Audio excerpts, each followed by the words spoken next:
News পোর্টালে দেখলাম বা নিউজ টিভিতে অনেক পেপার পত্রিকা সহ বিভিন্ন টিভি চ্যানেলও নিউজ করেছে সালমান এফ রহমান তিনি 7টি ব্যাংক থেকে 36,000 কোটি টাকা ঋণ নিয়েছেন। আসলে এই টাকা কার কার টাকা তিনি ঋণ নিয়েছেন, আর এতগুলো টাকা একটা লোকের কেনই বা দিল?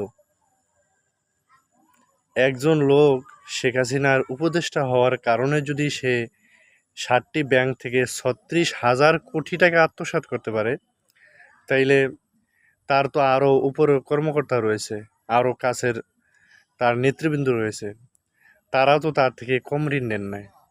তাইলে দেশের টাকাটা হিসাব করলে দেখা যায় জনগণের টাকা, আমাদের খাজনা ট্যাক্সের টাকা, এগুলো আসলে দেশের কাজে উন্নয়ন যতটুকু হয়েছে এর থেকে বেশি আমাদের